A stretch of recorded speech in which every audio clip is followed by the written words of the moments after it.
नमस्कार, शिल्पा होम किचनमध्ये सर्वांचं मनापासून स्वागत. आज आपण झटपट तयार होणारी ज्वारीची आंबोळी कशी बनवायची ते बघणार आहोत. उन्हाळ्यात पोटाला थंडावा देणारा आणि तसंच पचायला अगदी हलका असा हा नाश्त्याचा पदार्थ आपण आज बघतोय. तर यासाठी व्हिडिओ शेवटपर्यंत नक्की बघा आणि चॅनलला अजून सबस्क्राईब केलं नसेल तर लगेचच चॅनलला सबस्क्राईब करा अशाच छान छान रेसिपी पाहण्यासाठी. चला तर मग रेसिपीला सुरुवात करूया. इथे एका बाउलमध्ये 1 कप ज्वारीचं पीठ घेतलेलं आहे, त्याचबरोबर अर्धा कप रवा घेणार आहोत आणि आपल्याला लागणार आहे अर्धा कप दही. आता यामध्ये थोडं थोडं पाणी घालून आपल्याला हे मिश्रण एकत्र करून एक बॅटर तयार करून घ्यायचं आहे. आणि यामध्ये आपण रवा वापरला आहे, यासाठी आपल्याला 5 ते 10 मिनटं हे मिश्रण झाकून ठेवायचं आहे, म्हणजे रवा छान फुलून येईल. तर लागेल तसं पाणी ॲड करायचं आहे आणि पिठाच्या ज्या गुठळ्या आहेत त्या मोडून घ्यायच्यात आणि व्यवस्थित एकसारखं असं हे मिश्रण तयार करून घ्यायचं आहे. तर यामध्ये आपण दहीचा वापर केलेला आहे, तर दहीऐवजी तुम्ही हे पीठ भिजवण्यासाठी ताकाचा वापर केला तरी चालेल. तर बघू शकता अगदी छान असं बॅटर आपलं तयार झालेलं आहे आणि आता यावरती झाकण देऊन साधारण 5 ते 10 मिनटासाठी झाकून ठेवायचे. आणि बघू शकता आधीपेक्षा हे मिश्रण आपलं छान घट्टसर झालेलं आहे. आता यामध्ये चवीपुरतं मीठ टाकायचं आहे आणि ही आंबोळी छान जाळीदार आणि सॉफ्ट होण्यासाठी मी इथे इनो फ्रूट सॉल्टचा वापर केलेला आहे. आता यामध्ये थोडं थोडं पाणी घालून पीठ हे असं सरसरीत तयार करून घ्यायचं आहे, जसं आपण इडली आणि डोशांसाठी तयार करतो अगदी त्याच पद्धतीचं पीठ आपल्याला तयार करून घ्यायचं आहे.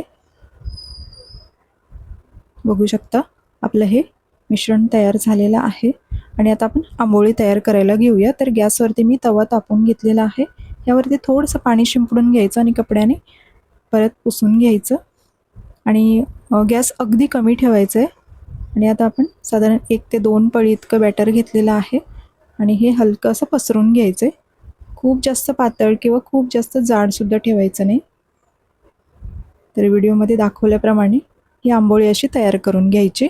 आता गॅस मिडियम ठेवला तरी चालेल आणि हवं असेल तर यावरती झाकण देऊन सुद्धा शेकून घेऊ शकता. एका बाजूने छान शेकली की दुसऱ्या बाजूने सुद्धा पलटी करून शेकून घ्यायची. गॅस मात्र इथे आपल्याला मीडियम ठेवायचे, खूप जास्त कमी किंवा खूप जास्त मोठा गॅस ठेवायचा नाही. मध्यम गॅसवरती आपल्याला ही आंबोळी दोन्ही बाजूनी छान शेकून घ्यायची आहे. साधारण 2 ते 3 मिनटं छान शेकली की आपण दुसऱ्या बाजूने सुद्धा पलटी करून घेऊ.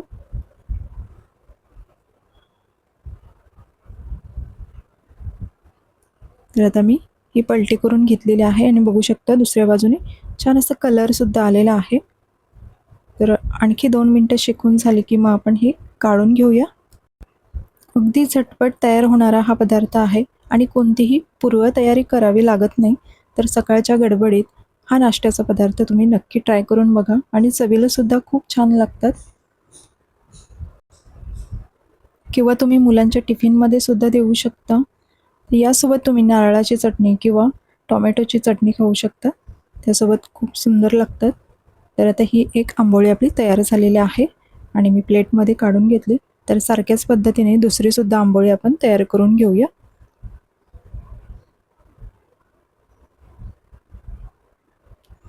एक ते 2 पळी इतकं बॅटर घेतले आणि असं छान पसरवून घ्यायचं.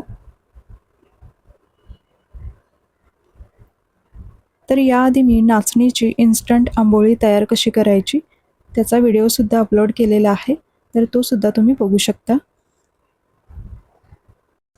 आता यावरती मी झाकण ठेवलेलं आहे. तर झाकण ठेवलं की अगदी पटकन शिजते. तर बघू शकता 2च मिनटात आपली आंबोळी तयार झालेली आहे. गरज वाटली तर दुसऱ्या बाजूने सुद्धा शेकून घ्यायची.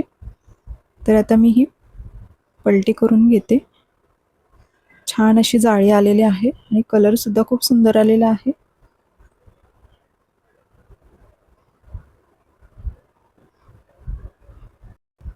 तर आता उरलेल्या पिठाच्या सुद्धा मी सगळ्या आंबोळ्या तयार करून घेते. अगदी पटापट तयार होतात.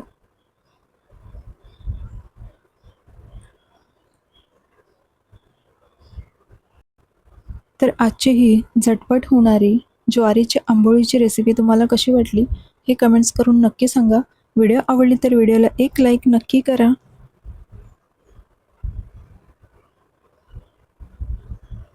तर आता ही सुद्धा आंबोळी आपली तयार झालेली आहे.